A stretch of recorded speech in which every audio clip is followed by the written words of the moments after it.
Doutora Luana Bax, dividindo a tela aqui comigo. Doutora, muito boa tarde. É um caso, de certa forma, surpreendente, né, doutora? Afinal de contas, um avô abusando dos próprios netos. E o pior, foi denunciado pelo filho. Boa tarde, delegada. Boa tarde, Júnior. Boa tarde a todos que nos assistem. Então, um caso delicado, né? Geralmente esses casos de abuso ocorrem no seio familiar mesmo, né? O abusador tem um contato mais íntimo com a criança. E, infelizmente, esse foi mais um caso em que as crianças são vítimas de abuso sexual perpetrados por pessoas da sua confiança. Muitas vezes até confundem o abuso com carinho, com afeto, porque geralmente os abusadores eles não chegam a praticar conjunção carnal, eles acabam praticando atos libidinosos, né, que não trazem uma dor para a criança. Então, muitas vezes a criança, pela inocência e ingenuidade, ela confunde o ato libidinoso com o carinho e o afeto. Esse caso em específico foi feito uma denúncia pelo pai das crianças depois de uma revelação do filho, né, do neto. O filho de 10 anos revelou que o avô praticava os atos libidinosos com ele e com a irmãzinha de 6 anos. A partir daí, a Polícia Civil iniciou a investigação, foi instaurado um inquérito policial e, durante as diligências, verificou-se que, de fato, o contexto trazido pela criança se confirmou e também, através de oitivas de pessoas próximas da família, levantou-se a possibilidade de que esse avô teria, inclusive, já abusado dos próprios filhos quando eram criança. Então, diante da gravidade dos fatos, foi representado pela prisão preventiva do avô, cumprida na data de ontem, né? A prisão teve manifestação favorável por parte do Ministério Público e de pronto foi deferido pelo judiciário local, em razão da gravidade do fato, e ele foi preso na data de ontem. Em interrogatório, ele negou os fatos, fato também que é muito comum no nosso cotidiano policial, os abusadores 99,9% nunca assumem, né, que são culpados ou que cometeram tal atrocidade, eles têm vergonha da ação deles, e foi encaminhado ao presídio onde se encontra à disposição da justiça. Delegada, a senhora disse que realmente é um caso delicado e parece que assim, começou a puxar a corda e veio uma coisa atrás da outra, né?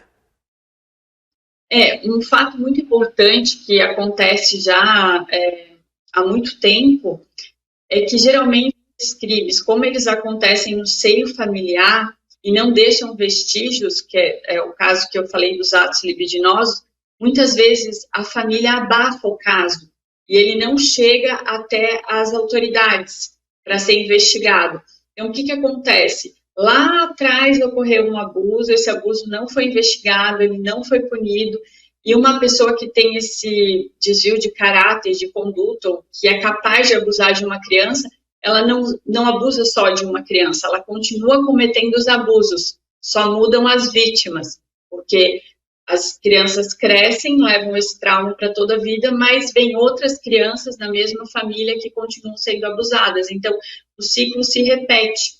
Por isso é tão importante que as famílias dêem um basta nessa cifra negra que a gente chama, que são os casos que não chegam ao conhecimento das autoridades para serem investigados e os autores punidos. Que as famílias tenham coragem e realmente efetuem a denúncia, porque mesmo sendo um ato libidinoso, que significa um beijo lascivo, uma passada de mão, uma masturbação, mesmo sendo ato libidinoso, é o crime de estupro de vulnerável, basta que a vítima tenha menos de 14 anos de idade. E é um crime muito grave, que a criança leva para a vida toda dela. Muitas meninas e meninos que são abusados na infância levam isso para toda a vida. É um dano muito grande no psicológico dessas crianças. Então, que as famílias se sintam encorajadas, denunciem. É um crime muito grave e não deve ser abafado. Pedimos também que, se outras crianças foram vítimas dessa mesma pessoa, que procure a delegacia, nos procure, preste seu depoimento. É muito importante.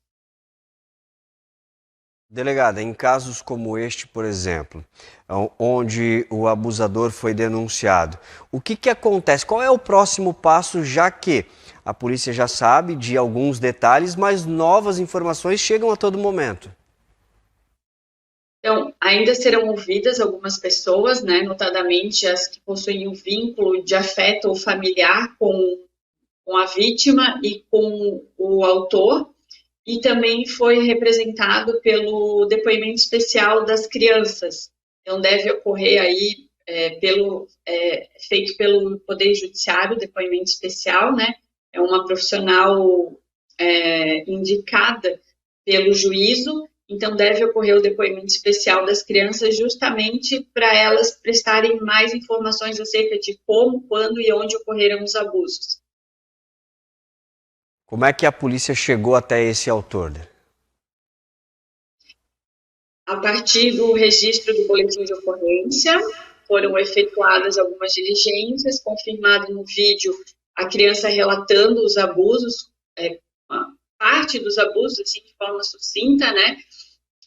Como ocorriam, em que local ocorriam. Com base nisso, verificou-se que, de fato, o autor ficava em alguns momentos sozinhos na casa com os netos, né? Existia esse quarto. Teve uma outra situação ali que restou apurada, que esse avô mantinha mensagens de cunho sexual com a nora, que seria a mãe dessas crianças. E uma dessas mensagens, o avô pede que ela mande uma calcinha para ele, e mande pelo neto essa calcinha.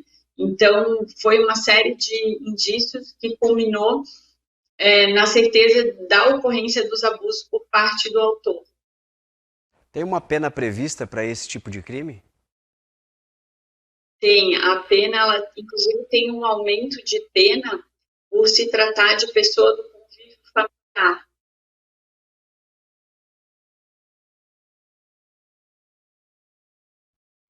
A delegada está aí, está pegando a pena para a gente. Vamos lá. Peraí. De cabeça eu não lembro. Vamos lá. Reclusão de 8 a 15 anos com a causa de aumento de pena por ser o avô, no caso. E nesse caso, sendo duas crianças também, pode ter aumento?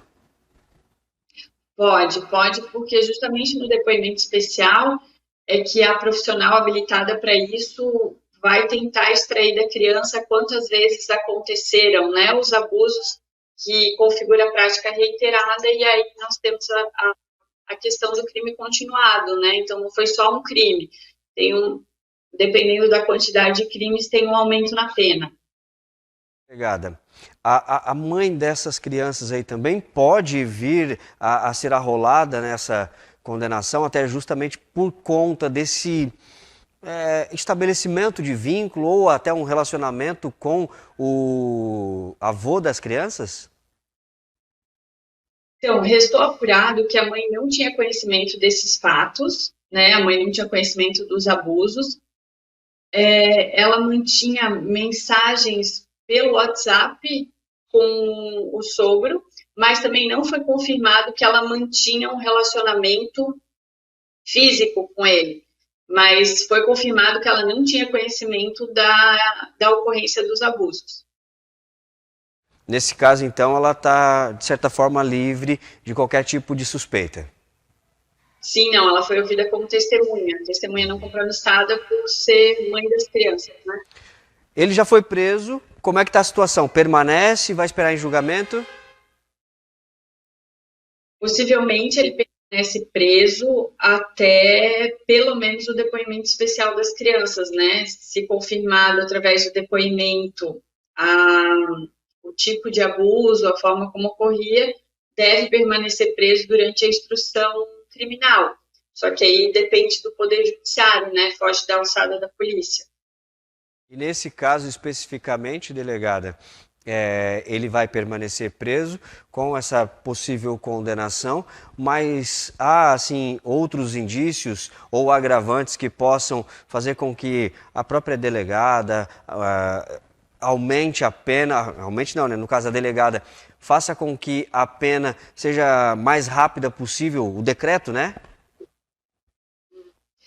Geralmente, nos casos de réu preso, o Poder Judiciário é muito célere, né? Aqui em Porto Belo, pelo menos, os casos de réu preso são julgados e a sentença sai dentro de um prazo bem curto. Perfeito. Perfeito, então, delegada, obrigado pela participação, pelos esclarecimentos, afinal de contas, é um assunto bastante importante e que merecia realmente esse tratamento com a informação. Mais uma vez, obrigado. Obrigada pelo espaço. Boa tarde. Boa tarde para então delegada do município de Porto Belo, doutora Luana Bax, que esclareceu aí sobre este caso de abuso ocorrido no município de Porto Belo, 2 crianças de 6 e 10 anos, e os crimes eram cometidos pelo próprio avô, hein, gente?